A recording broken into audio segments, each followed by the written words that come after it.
What's going on, everybody? Jeremy here, and it is time to talk about this week's indie comics on Final Order Cutoff.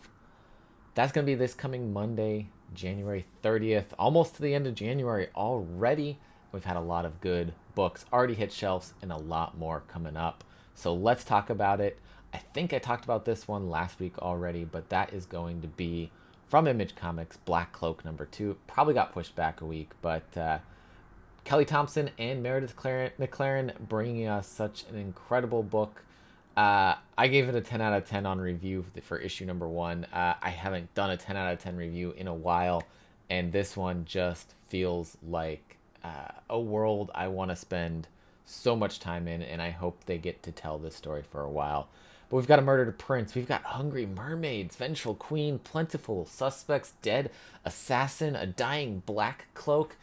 So far, this case is going to the Devils, and it's super great that absolutely everything is on the line. No pressure.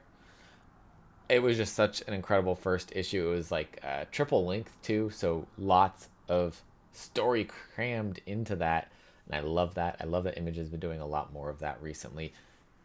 Pretty much no difference on the cover price, but you get a lot of story to really see if you're hooked coming into this world.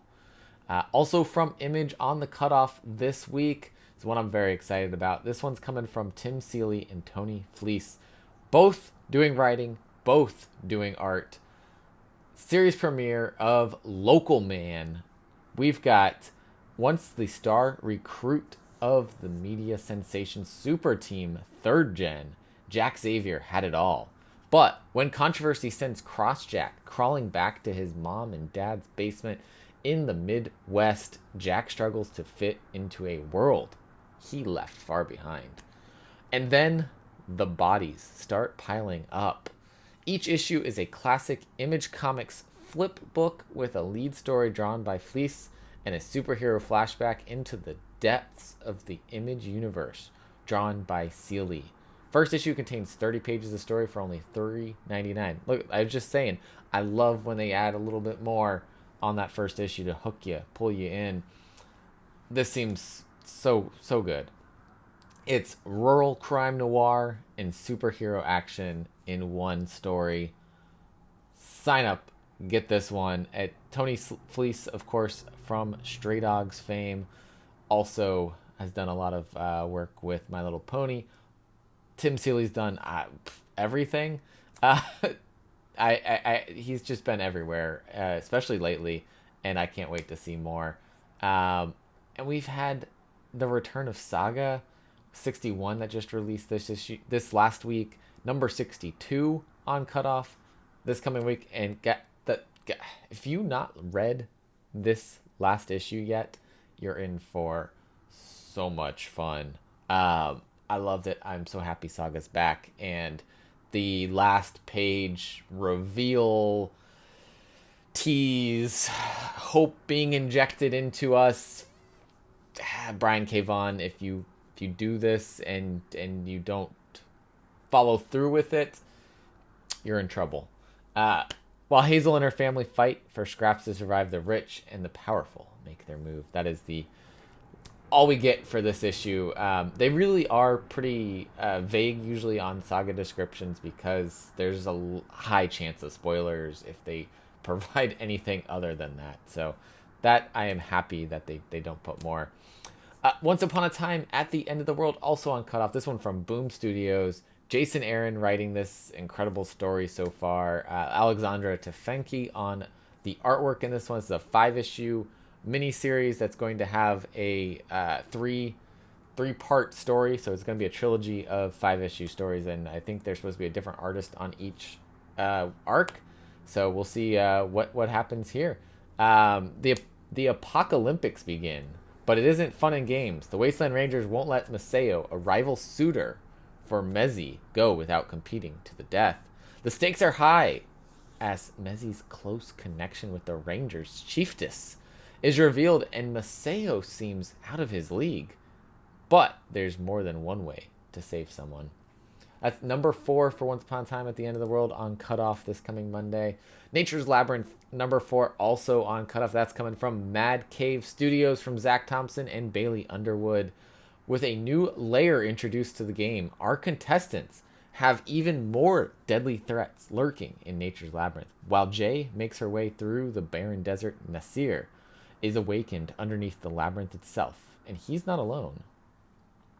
And next up from Source Point Press, we have issue 3 of Rogue State from Matteo Pizzolo and Carlos Granda. Who is Vaya of Bright Stars? The spiritual successor to Cal Exit, Matteo Pizzolo returns to dystopian political thrillers with a new series set in revolutionary future America, a hyper-extrapolated sideways glance at some very real-world anxieties. It's a tale of rebelling against tyranny, reconquering stolen land, punching fascists in the face, and building a better nation. What more could you want from a story? It's oversized. It's the prestige format. So keep that in mind if that's not your preference on reading. But I thought I was going to drop it for that reason, and then I just fell in love with the story right away. So for me, that concern went right out the window after I read the first issue.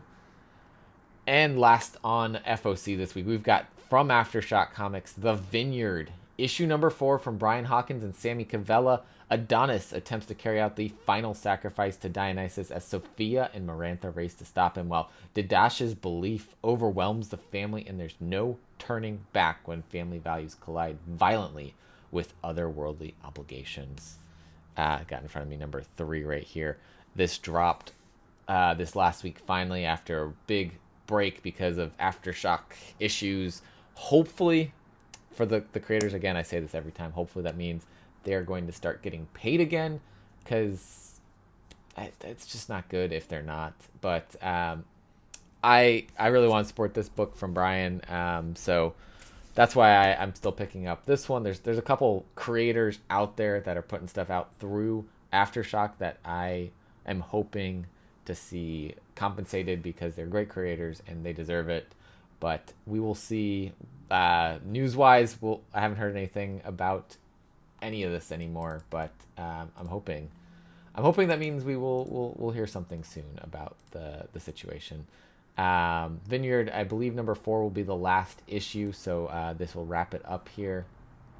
But again, if you're new here, you've never subscribed to the channel, go hit that button. If you don't know what FOC is, it's the last shot for your shop to order these books and guarantee that you're going to get them. So tell your shop that you're looking for these, especially the earlier issues in a series. But I do want to highlight these other ones that are ongoing and have some issues coming out on the FOC. These books usually are going to be coming out 3 or 4 weeks after the FOC date, sometimes longer depending on the publisher. Vineyard says February 22nd. See if there's any other dates on here. So far, they're all February 22nd is the planned release date. Yeah, all of them. So that's great. They're all kind of lining up there. So that will be about 3 weeks out. So I can't wait for that release date, because Local Man, more Black Cloak, more Saga, Once Upon a Time at the End of the World, Nature's Labyrinth, Rogue State, and Vineyard all coming out together. Plus, Damn Them All, also on FOC, probably coming out that day. Several others that I didn't get to talk about. Something's Killing the Children. Specs, number 404. These other ones are just throwing it out there real quick, but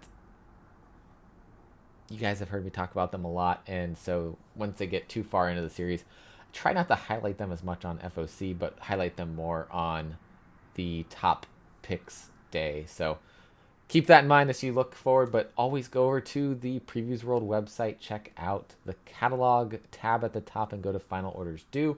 You also go over to Lunar. They got an FOC section on their front page, so go check that out as well. Sometimes the FOC dates do not match up between Lunar and Diamond for the publishers, so always keep that in mind. Sometimes you get that second shot at an FOC date if it's over on Lunar.